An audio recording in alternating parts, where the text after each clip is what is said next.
Se tiver. Olá, pessoas queridas, tudo bom com vocês? Aqui é a Viviane, do blog Cidadania Mil, e hoje eu vou receber aqui no nosso blog o administrador, advogado, economista Luiz Augusto Antunes, muito querido, com quem eu tive o privilégio de trabalhar lá quando eu era estagiária, no início da minha carreira. E ele topou falar conosco sobre o impacto econômico nas microempresas, empresas de pequeno porte, durante essa pandemia. Então, o Guto, como eu posso falar Guto, né, Guto? Ele não tem só uma visão do direito do advogado, ele consegue enxergar esse fenômeno de uma forma mais abrangente. E eu acho que, Guto, muito obrigada pela sua generosidade de falar aqui com a gente, de contar um pouquinho, dividir um pouco a sua história, a sua experiência, e espero que a gente faça história aqui no YouTube para que possamos ajudar as pessoas nesse momento. Muito obrigada. Capaz, Viviane, é um prazer, né? Vivi, como eu te conheço há muitos anos, minha querida colega aí de São Paulo, os tempos que eu trabalhei, morei em São Paulo, uma querida estagiária que trabalhou comigo, com o doutor Ricardo Volbrich, a qual tu já teve a oportunidade de entrevistar também, uma excelente palestra. E vamos lá, vamos colaborar com o assunto aí, no que eu puder ajudar, estou disponível aí. Então, Guto, eu queria que você falasse um pouquinho, porque quando a gente pensa na pandemia, uma das coisas que aconteceram, né, até para tentar controlar essa disseminação do vírus, foi o fechamento de comércio, indústria, serviços, não é? E óbvio, a gente sabe que o Brasil é um país que já tem alguns problemas de sucessivas crises, e parar o comércio, parar a indústria por 3, 4 meses, isso gera um impacto econômico absurdo, né? É, como é que você enxerga essas medidas aí que o governo traz? E, enfim, se você tem pensado em algumas saídas, queria saber um pouquinho como é essa sua visão geral sobre essa questão. Primeiro, né, Viviane, entender que o governo, tanto no âmbito municipal, estadual e federal, tem em equacionar uma fórmula. Qual a fórmula? Economia e saúde. É difícil equacionar essa fórmula. Não tem, não, essa questão não tem uma resposta objetiva, que nem na matemática, né? Se você priorizar a saúde, você detém ali a economia. A economia fica defasada. Se você der prioridade à economia, a saúde fica prejudicada. Então, sem nenhum viés político, eu penso que o governo fica um pouco de mãos atadas. Porque se ele priorizar um lado, o outro fica deficiente, né? O que a gente pôde perceber é que, em função das medidas que os governos tomaram, quando eu falo governo, eu falo todas as esferas, foram prejudiciais para as empresas em geral. Mas as que mais foram afetadas foram as micro e pequenas empresas, né? Essas pequenas empresas com faturamento até 4 milhões e 600 ao ano, elas sofreram demais, porque elas não tinham uma poupança para segurar 3, 4, 5 meses, como nós já estamos em período de pandemia. É. Então, essas empresas foram diretamente afetadas. Desemprego, primeira coisa foi o desemprego, né? Hoje já temos 9 milhões de desempregados, segundo dados do IBGE, aí, em função dessa pandemia, só nas micro e pequenas empresas, porque essas micro e pequenas empresas, elas são responsáveis por 52% hoje dos empregos de carteira assinada. Nossa. E elas colaboram em 30% do nosso PIB, do Produto Interno Bruto do Brasil. Então, elas sofreram muito. O impacto foi muito grande, demasiadamente. E elas não estavam preparadas. Quando surgiu a pandemia lá no início de março, se falava em 30 dias de fechamento. É. 45 dias, 60, isso é possível, tu ainda administrar teu fluxo de caixa, né? Muitos clientes vieram a nós perguntando como fazer isso, a gente dava essa solução, mas para 5 meses é muito difícil para essas empresas. Elas não têm fôlego para aguentar isso. Então, elas vão ter que procurar novas alternativas, né? Para evitar demissão em massa, para evitar queda brusca nos lucros das empresas, né? Caiu em torno de 80% o faturamento dessas empresas, né? Os impostos em contrapartidas não houve redução basicamente nenhuma, houve um adiamento da carga tributária, que já foi falado por outros colegas aí, de 3 meses, mas já se passaram os 3 meses e agora você tem que pagar aqueles impostos de 3 meses atrás junto com os atuais. É inviável. É Sem inviável. receita, né? É inviável. E, além disso, essas pequenas empresas não conseguem um financiamento nos bancos privados, né? Hoje, outro dado estatístico, de 100% das empresas que buscaram, só 14 conseguiram êxito, para poder gerar um capital que pudesse pagar seus empregados, que pudesse fazer um capital de giro. Então, a situação dessas empresas é calamitante, Viviane. Nossa, e eu vejo assim, tem muito empresário que, quando ele decide empreender, principalmente aqui no Brasil, ele empreende, por necessidade, né. Às vezes ele sai de um trabalho formal, ele é empregado, aí, recebe a rescisão e decide, e a pessoa fala assim: "Ah, eu vou para o sistema de franquia, porque eu vou comprar um modelo de negócio já pronto", não é? Para quem é empresário, tudo bem você eu acredito, né, aderir a um sistema de franquia, mas para quem não é, para quem não conhece, ele não entende que ele está assumindo o risco, eh, de empresário e que ele que tem toda a escolha.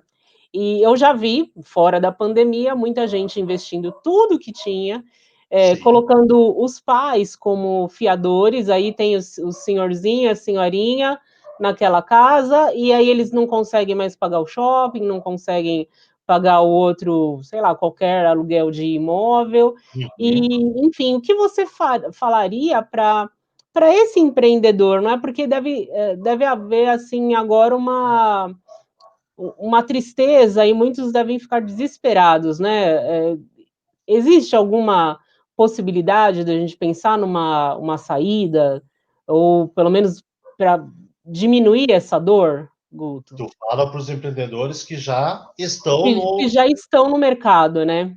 que É. pensam em adquirir alguma coisa. Não, não, os que pensam, eles já sabem, né, mas o cara já tá, nesse problema, porque a gente vê, né, pô, tantos meses sem fazer nada, sem, né, agora tá uma reabertura gradual. Uhum. Como é que eu poderia fazer, não é? Como é que eu posso fazer, sei lá, uma atração do cliente, né? O que eles poderiam fazer para tentar sair dessa situação? Eu penso o seguinte, eu penso que, como o comércio está fechado, as transações físicas estão fechadas, eu penso que uma das alternativas fortes são os canais digitais. Uhum. É o famoso marketing digital que está tão em moda. Eu penso que o empreendedor hoje, se não se utilizar desses canais virtuais, se ele não se reinventar, ele não vai conseguir sobreviver o pós-pandemia. Nem durante a pandemia, nem pós-pandemia. Se ele conseguir passar a pandemia e não estiver preocupado com novas formas de venda, de oferecer os seus serviços, ele não vai conseguir superar a pandemia. Visto que hoje, se você sentar na frente de um computador, na frente da internet, você vê que os serviços aumentaram muito. A oferta de serviços aumentou muito. Tu vê É. hoje engenheiros, designers, arquitetos, que antes não ofereciam seus serviços na área digital, mas de maneira nenhuma tu via isso. Hoje Exato. já comumente eu vejo, estou sempre zapeando, eu observo isso. Principalmente essa área de construção, o que eles investiram na área de marketing digital é impressionante, né? Uhum. Até porque eles precisam se reinventar. por exemplo, o arquiteto e o design hoje, ele vai ter muito trabalho de arrumar o office home, aquele escritório em casa. Por quê? É, Porque isso vai ser uma tendência no futuro. Mesmo que volte para os escritórios físicos, o pessoal viu que há necessidade de ter um espaço em casa, isolado, para fugir das crianças, para fugir da mulher, do marido que incomoda, e ter é. o seu tempo para poder trabalhar. E mesmo voltando após pandemia os espaços físicos, vai haver essa necessidade de tu ter o teu espaço em casa. Então, nisso, o próprio arquiteto, design de interiores, ele vai ter um nicho que ele não tinha, né? Ele vai ter um nicho que não tinha. Outro pessoal que vai ter que se reinventar é o pessoal do transporte público, porque Uhum. uma vez que vai diminuir esse contato físico, vão fechar escritórios, vai se continuar trabalhando muito em casa, em vez de tu ir todos os dias para o escritório, tu vai começar a mesclar 2 dias, 3 dias da empresa, 2 dias em casa. As próprias empresas já estão fazendo assim hoje. Uhum. O transporte público vai despencar. Tanto a parte de ônibus, lotação, os próprios aplicativos já Uhum. despencaram durante a pandemia. E eu acredito que esse é o retrato do futuro. Para mim, a pandemia está servindo muito para ter uma ideia do que vai ser a nova realidade quando falam do novo normal. Eu acredito no novo normal, eu acredito que o empreendedor vai ter que se reinventar, vai ter que apostar em mídias digitais, vai ter que apostar em novas propostas de delivery, de take-out, fazendo algumas alternativas, porque senão vai falir o negócio dele, certamente. É, eu vejo quando como você fala, né, do take out e tal, os restaurantes, principalmente eu penso aqui em São Paulo, né, você morou aqui, você lembra, Sim, aquela região da Faria Lima, que tinha muito restaurante, Paulista, o centro em geral, teve uma redução drástica, o movimento, eh de pessoas para os escritórios caiu absurdamente, mas nos bairros, a gente tem agora uma outra vida. Então, há também uma oportunidade, poxa, aquele restaurante aqui, que só servia à noite, talvez abrir durante o dia, para mandar via delivery alguma coisa para quem está em casa que não quer cozinhar, porque tem essas pessoas, né, que não vão parar. Eu gosto de fazer, às vezes, o meu almoço, tal, né, mas tem gente que não gosta, né. sim. Eh, então é tudo oportunidade, né. Eu sei que às vezes tem gente que fala assim: "Ah, mas você parece meio uma poliana", porque você olha assim: "Oh, né, coisa boa", não é coisa boa, mas a gente tem que olhar, né, quem precisa se reinventar. Um É, exemplo é a nossa área, né. sim, eu tenho um exemplo bem bom de um cliente em Santa Catarina, do escritório, que ele trabalhava antes da pandemia com uma empresa de vigilância, portaria, essa prestação de serviços para condomínios, né, Uhum, zeladoria, e aí caiu significativamente durante a pandemia o serviço dele lá, desesperado, o que fazer, tal. Daí a gente conversou. Daí ele, o que ele fez? Ele fez justamente, ele reinventou a pequena indústria dele. Eu digo pequeno porque é até 50 funcionários, faturava 2,2 milhões ao ano, então está uhum, naquele período de pequena empresa, né? Até 4,8 milhões por ano. E o que ele fez? Ele parou a produção, né? E começou a fazer máquinas de higienização para higienizar hum, higienização eletrostática, um produto diferenciado novo, assim, mas é o uhum, tiro empresarial. Daí ele já hoje ele está entrando em grandes corporações, grandes empresas mesmo, para higienizar todo o prédio de grandes comércios como Magazine Luiza e outros. Não quero dar muitos nomes para não fazer propaganda, mas esses, desculpa a propaganda, mas fazer esses grandes comércios, ele está fazendo a higienização. E uhum, a empresa dele hoje, esse ano, a previsão de faturamento já é maior que 2019. é, Entende? Então, assim, tem que se reinventar. Tem uhum, uma outra empresa aqui no sul, no interior, que ela fazia sapatos. Você sabe que o nosso polo calçadista aqui é forte, é, nas mediações de Porto Alegre, né? Tanto quanto Franca em São Paulo. uhum, O que aconteceu? Começou a cair as vendas, começou a cair a importação. O que ele fez? Foi fazer máscara. Máscara que uhum, tantas pequenos empresários estão fazendo, ele botou todo o pessoal da produção, diminuímos lá as posições, todo mundo com a distância certa, todos os cuidados necessários, e ele está produzindo máscaras. Hoje ele vende para grandes hospitais, grandes grupos hospitalares, faturamento de 2020 maior que o de 2019. Olha só. Ele que chegou a se desesperar, literalmente, em março, abril, pensando, vou ter que demitir 50 pessoas, porque 50 pessoas, Vivi, Hum, você sabe, representa 200 pessoas, porque são famílias que a gente está falando, família. cada família em base de 4 por família, às vezes É, até mais, a gente pode contar no mínimo 200 pessoas que estariam desempregadas, né? sim. Então ele conseguiu se reinventar, foi fazer máscaras, hoje ele já está com mais de 50 coisas, ele conseguiu contratar, ele conseguiu fazer uma curva ascendente durante a pandemia. Então nós temos exemplos de ser possível essa transformação, entende? Eu fico, como advogado empresarial, assim, eu fico deveras feliz quando isso acontece. E eu acho que é legal quando você fala dessa nossa área, né, que é muito bacana, a gente foca no que vai dar a mudança, né? Porque às vezes eu vejo que, enfim, a pessoa fala: "Ah, você é da área empresarial, então agora você vai ter bastante trabalho com as falências e recuperações". Não, a gente pode e a gente atua dentro dessa Isso, é preventivo. né, é da construção. E agora, mais do que nunca, esse olhar para o preventivo, que é um pouco difícil, né? Muita gente fala do marketing, né, da área de vendas, porque é mais fácil vender um remédio para dor de cabeça do que ensinar a pessoa a fazer exercício para não ter a dor de cabeça. Mas agora com a pandemia, as pessoas estão vendo o valor do planejamento, o valor da redefinição de rumos, né? Eu vejo muito assim essa área da administração, da contabilidade, da gestão, que tem que estar muito aliada ao direito para pensar nessas estratégias, né? Graças a Deus, em função das minhas formações que tu já elencaste no início da entrevista, eu consigo fazer essa união, né, da parte administrativa com a parte do direito, né?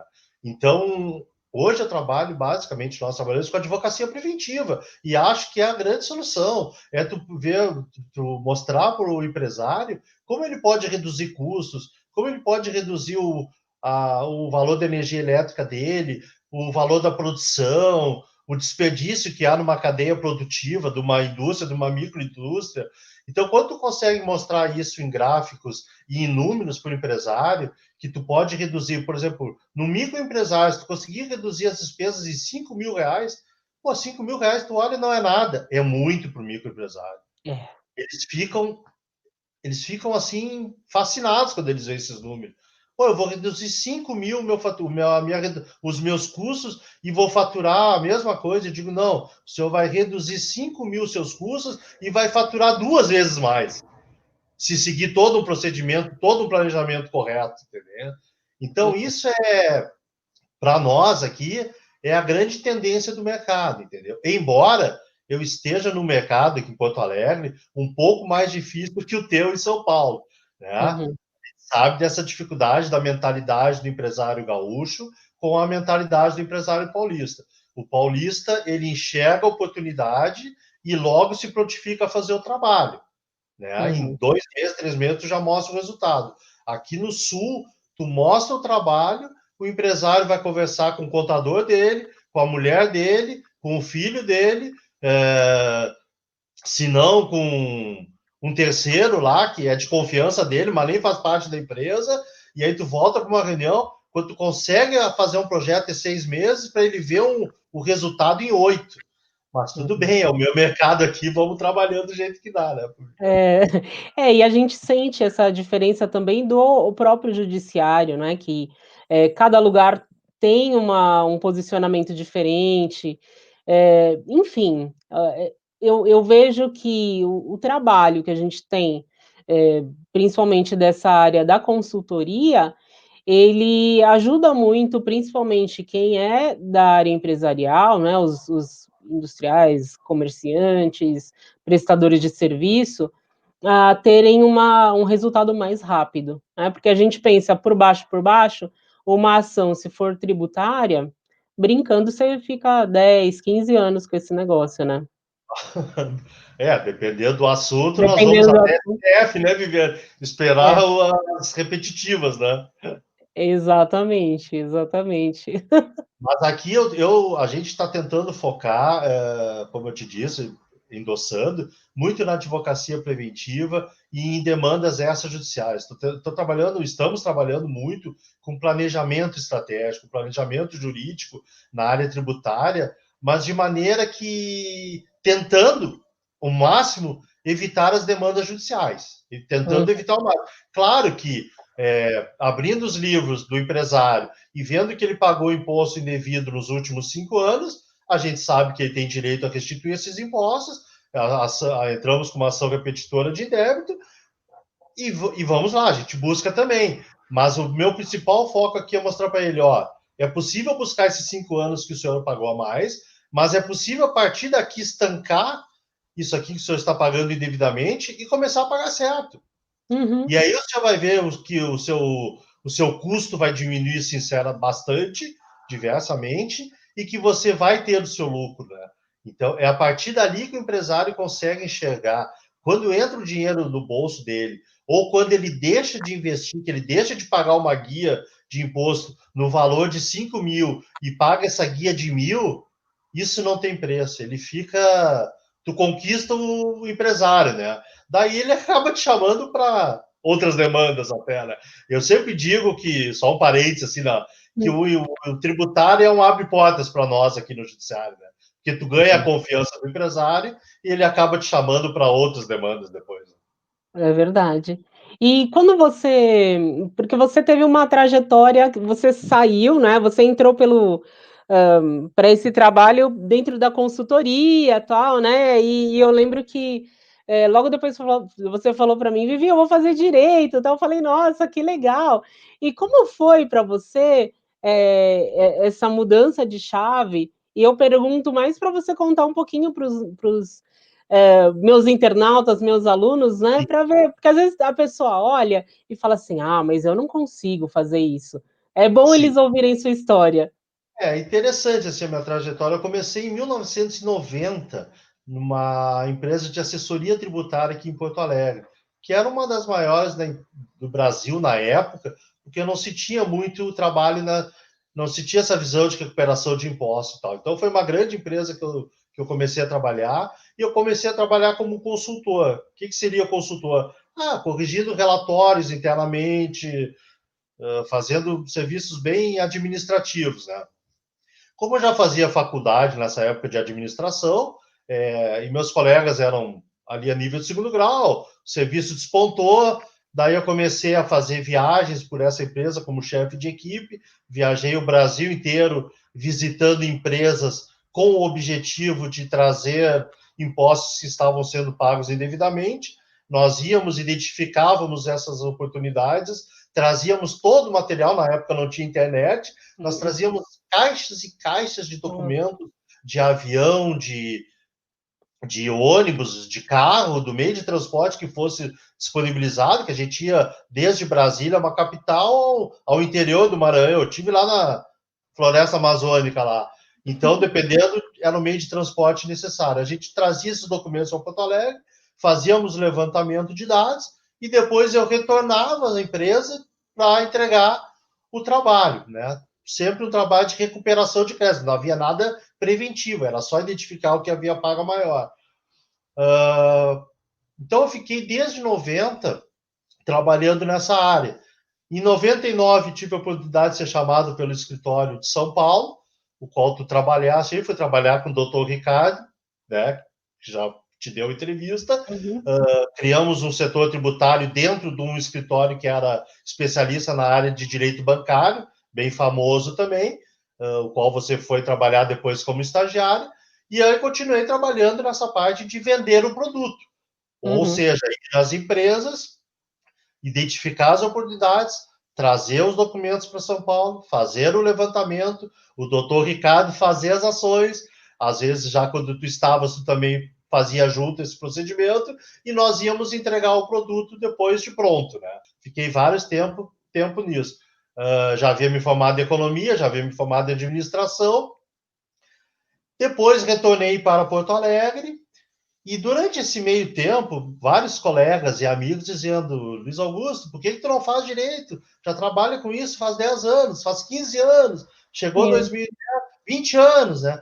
Aí eu fui para um escritório aqui de novo, de uns advogados bem conhecidos aqui em Porto Alegre, e aí um deles assim, ó, tu vai fazer direito. Meio que vai fazer Então, né? direito. Paulo Calhendo, que é um grande tributarista de renome, né, vai fazer direito. E eu fui fazer direito. É. Então, a minha formação de direito é a minha última formação, né? Eu sou formado desde 2014, então é recente, né? Mas a minha bagagem na área tributária, ela é imensa. Eu já, antes mesmo de me formar, eu já criava teses tributárias É. para escritórios aqui de Porto Alegre, estudava o assunto e em algumas empresas aqui eu fui responsável por inovações, por levar teses que não nenhum escritório tinha. Hoje, claro, já são de domínio público, nem vem Uhum. ao caso, mas eu conseguia fazer isso. Além de tudo, eu gosto de estudar, né? Uhum. Depois fiz especialização, fiz mestrado na Argentina, pensando em fazer um doutorado, pensando em fazer uma outra universidade. Eu gosto de estar sempre estudando, é É meu bom, né? perfil. E então foi isso, assim, e a chave virou fácil. Eu era consultor e, na verdade, né, Viviane, assim, ela virou fácil porque eu continuei fazendo o que eu gostava de fazer.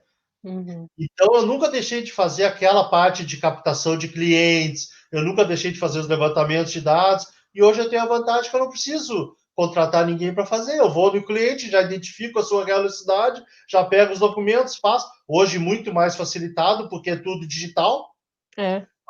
passa pelo computador, vem criptografado, tu faz aqui, manda de volta. Às vezes não precisa nem ir agora em tempos de pandemia, se dirigir ao local, muitas vezes no interior, 400, 500 quilômetros. Nós temos lugares longes aqui de Porto Alegre, onde temos clientes. E graças a Deus estou realizado, trabalhando com o que eu gosto, né? Um projeto de começar a trabalhar em São Paulo ano que vem, quem sabe a gente poder tomar um café junto, aí, almoçar Com junto. certeza. Tenho o projeto de voltar para São Paulo profissionalmente, que eu admiro muito esse teu estado. É, aqui a gente, tem essa coisa dessa loucura, né, sempre está em movimento, né. E eu falo para os alunos, tem que ter essa visão, né. Primeiro, o que eu vejo do profissional do direito, tem que ter visão, tem que ter flexibilidade e não parar de estudar nunca. Não tem como parar de estudar, né, Vivi, assim, porque eu acho que eu sou suspeito para falar que eu adoro estudar, ponto.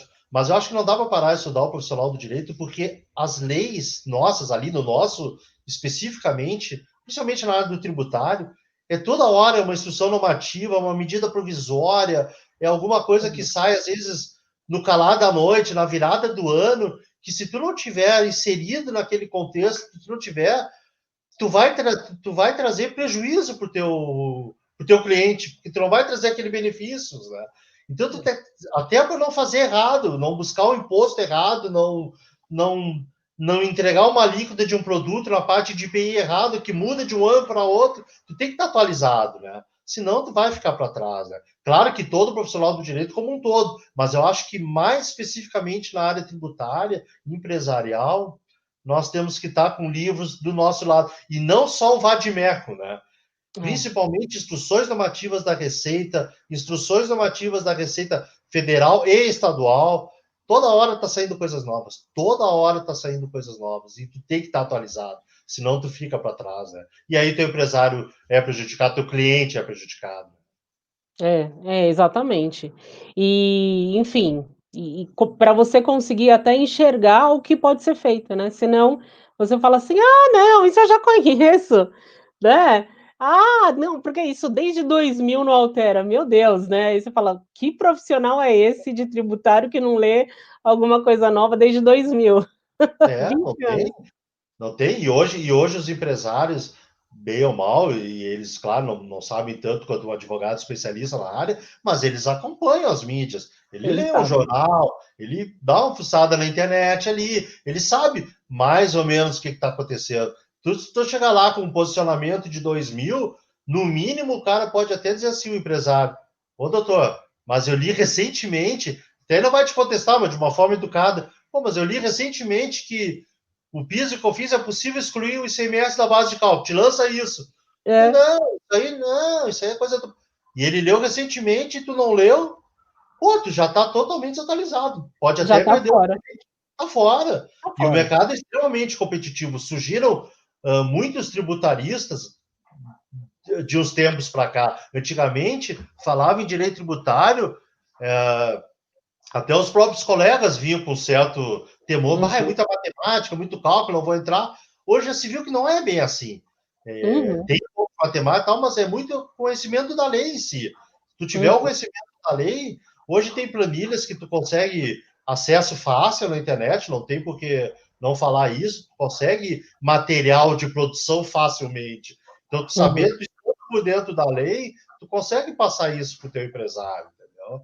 É, e quem não sabe, teria que, sei lá, faz um curso, né, específico para entender um pouco de, sei lá, um pouquinho de matemática, um pouquinho de, contabilidade, porque a contabilidade também, mudou. Eu acho que você deve ter visto uma entrevista com a professora Marta, que ela falou sobre auditoria.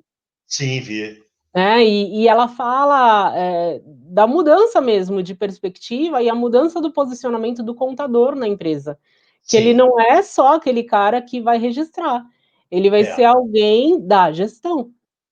Sabe que antigamente, Viviane, quando eu comecei a trabalhar nessa área, o nosso grande problema eram os contadores. Eles tinham uma Hum, visão de que na época, não, antes mesmo de ser advogado, quando eu ia fazer a coleta de material, conversar com o empresário, eles tinham na cabeça deles, os contadores, de que nós iríamos fazer uma auditoria no trabalho deles. E muitas hum, vezes obstaculizavam o nosso trabalho, dificultavam o nosso trabalho, em função de aparecer algum erro da parte deles, o que nunca foi nosso foco. Nosso foco foi sempre identificar oportunidades para uhum, trazer dinheiro que foi pago indevidamente, mas esse pago indevidamente não por erro do contador, mas sim porque as leis diziam que eram assim e nós, os tributaristas na época, eu não era, achavam brechas na lei que propunham ao empresário buscar isso. Nunca foi para ficar em desacordo com o contador. Hoje, essa visão mudou, porque os é, contadores, graças a Deus, acompanharam a evolução e viram que o trabalho tributário é um, é um agregador, ele vem trazer benefícios para o empresário. Então, hoje, o contador é um aliado nosso. Aliado mesmo, tu trabalha uhum, em parceria com o contador. Tu pede material e te fornece nenhum problema, ele participa da reunião com o empresário quando tu vai falar do assunto, o que tu pretende fazer, ele concorda, ele diz, não, esse trabalho tem que fazer mesmo. Por quê? Porque o contador, ele faz o que está na lei. Se a lei está mandando é, fazer, mesmo que de forma errada, ele tem que fazer, porque ele assina lá o CRC dele e ele é responsável por aquelas informações. E a uhum, gente, no nosso papel de tributarista, a gente tem que mostrar para ele que, mesmo ele fazendo correto, é possível o empresário contestar aquilo ali judicialmente e trazer benefícios para a empresa. E graças a Deus, hoje, muitos contadores estudam essas matérias, estão se especializando no contexto tributário. Hoje já tem muita parte de contabilidade tributária, muito contador se especializando em governança uhum, tributária, compliance tributário. Isso está nos ajudando muito. Foi um avanço, né, nos últimos anos. Não sei se tu percebes isso, mas uhum, com significativo, significativo. Com certeza. E é uma mudança que vai impactar na formação dessa nova geração, né. Eu vejo que, pra nós, do direito, a gente tem que trabalhar, e eu falo com os alunos, da gente trabalhar um pouco do ego do advogado, porque às vezes o aluno sai da faculdade e ele se acha o ministro do Supremo, né. Tipo: "Ah, eu sei de tudo, eu não preciso conversar com ninguém, eu não preciso ter amigo", né, eu sempre falo, né, que a gente tem que ter um amigo médico, um amigo administrador, um amigo contador, um amigo advogado, tá ótimo. Esse quarteto, você vai longe, né. Sim. E às vezes o advogado, principalmente o recém-formado, ele não tem essa visão. Ele acha que ele se basta, né? Olha, Viviane, eu te diria que a maioria é um percentual altíssimo, né? Eu te diria que é um percentual altíssimo. Nós já passamos por isso, né? Então, eu não me excluo disso, já Sim. saí achando que sabia um monte, e aí qualquer probleminha que sair da minha área tributária, até acho que eu sei bastante, longe de tudo, mas como eu tenho uma bagagem de bastante tempo antes da faculdade, eu até acho que eu domino um pouco mais. Mas logo que eu saí da faculdade, que vinha de questões de civil, família, criminal, então criminal nem. Agora que eu estou fazendo uma pós em criminal, estou começando a conhecer criminal. Então, assim, ó, tem que ficar claro para os estudantes que eles saem cru da faculdade. Uhum. Cru. Eles saem com básico. Eles saem com. Tanto é que isso se reflete no exame da OAB, né, Viviane? É, verdade. Olha o índice de reprovação na OAB. Se as universidades nos propusessem tanto conhecimento e a gente conseguisse abranger tanto conhecimento, não seria esse índice de 85% de reprovação em média na prova da ordem. Isso mostra que alguma coisa está errada, né? Uhum. Inclusive nos bancos escolares, infelizmente, né? Eu tive excelentes mestres, excelentes, mas eu tive péssimos mestres, É. péssimos, Ah, infelizmente. E o é. péssimo, para mim, é um profissional que não podia estar ministrando aula. Pode ser um Hum, mediano, que daí o estudante corre e vai atrás. Agora, o é, péssimo não pode estar no banco escolar, né? Eu, é. eu penso assim, entendeu? Não, E aí, nada, né, Viviane? e essa distorção acontece porque às vezes, eh, sei lá, a formação como é feita, né, é bem complicado, né. Por isso que eu sempre digo que a gente não pode pensar no direito como sendo apenas alguma coisa teórica. Sim. Eu sempre olho, assim, o direito visto a partir de uma perspectiva prática, para que a gente possa, enfim, levar a solução para alguém, para quem te pede, não é, porque senão, para que serve o direito? É. Eu, para mim, o direito, assim, eu estou realizado como profissional da área de direito, demorei, né, para fazer direito. Hoje eu estou realizado porque tu falou uma palavra mágica para mim no direito, que é solução. Uhum, É tão bom ver tu solucionar o problema de alguém, na área física também, pessoa física, mas eu, principalmente na área que eu atuo, que é a área empresarial, como é bom, e agora eu estou vivendo essa realidade, tu salvar uma empresa. uhum, Literalmente, às vezes, e salvar uma empresa é salvar famílias, é salvar pessoas no dia a dia, o seu negócio, como tu disseste em algum momento da reportagem, da entrevista, são núcleos familiares que estão 30, 40, 50 anos com o seu micronegócio, consegue passar por uma pequena empresa, sabe? Consegue fazer daquilo ali, construir uma casa na praia, comprar um sítio, e daqui a pouco ele vê esse sonho indo para água abaixo. E aí ele é, contrata um advogado e a gente consegue, com esforço, com dedicação, buscando impostos indevidos, fazendo planejamento estratégico, fazendo planejamento tributário, fazer esse empresário se reerguer, fazer com que ele não precise vender um bem, um imóvel seu para continuar tocando a empresa. Pô, ele uhum, demorou tanto, às vezes 40 anos para conquistar, em um mês ele tem que vender para uma mixaria, geralmente, porque é, quando chega nesse estágio é às pressas, é para pagar um pessoal, é para fazer um fluxo de caixa, vende aquém do que é o preço de mercado, se desfaz do seu bem, do patrimônio, às vezes de uma casa na praia, de um sítio, de qualquer coisa que ele mereceu, conquistou com esforço. Então, tu poder trazer a solução para o empresário, para mim, é uma das, na área tributária, é uma das grandes satisfações que eu trago hoje no meu dia a dia, assim, sabe? É tu saber que tu vai tranquilizar o empresário, de que ele vai sair de uma crise nervosa para uma alegria, que ele vai conseguir tocar a empresa dele, se não exatamente com o produto que ele queria, mas ele vai se reinventar, como esses dois casos que eu te falei, que se uhum, reinventaram, estão fechando em 2020 com faturamento maior que 2019. Então, isso é extremamente prazeroso. Eu acho que é por isso que o advogado tem que lutar. E para o advogado que trabalha na área de família, na área civil, trazendo soluções para as pessoas físicas, também é muito gratificante devolver um filho para uma mãe, para um pai, Uhum. não permitir que a mulher sofra violência doméstica, Sim. penalizando os responsáveis. Eu acho isso fantástico. Solução, trazer a solução para as pessoas, para mim, é o grande mote do direito. O direito é trazer as soluções para as pessoas. Ponto. É. Bom, e é isso, né, a gente, eh, pensa na solução, na justiça e fala assim: "Poxa, estando nesse meio, eu consigo manter a minha missão de vida", né. Eh, Enfim, que é isso, né. Eu estava vendo uma reportagem dizendo, né, que, as micro e pequenas empresas, né, e tem a figura do MEI também, né, que Sim, sim. agora desponta, são realmente a maioria, né, da produção no país, e eu Uhum. acredito que a gente tenha que levar essa informação, principalmente para esses pequenos, porque, eh, muitos deles ainda não têm acesso a conhecimento de qualidade. Então, Sim, por exemplo, eles não têm acesso a profissionais como você, como eu, o doutor sim. Ricardo, a professora Marta. Então eu acho que o que a gente faz, nas mídias sociais, ajuda para que essa pessoa fala: "Puxa vida, agora eu entendi, né, eu vou conseguir mudar", né.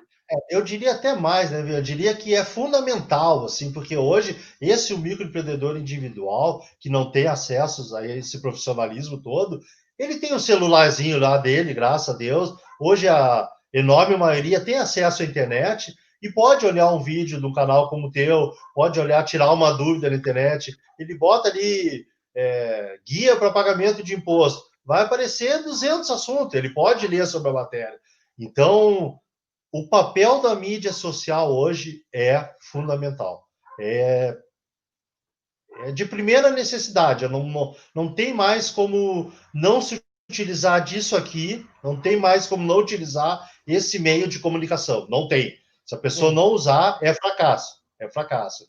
E o que eu gostaria de falar assim, para esse nicho de microempreendedores individuais, micro pequenas empresas os pequenos empreendedores é o seguinte, ó, se reinventem, pessoal.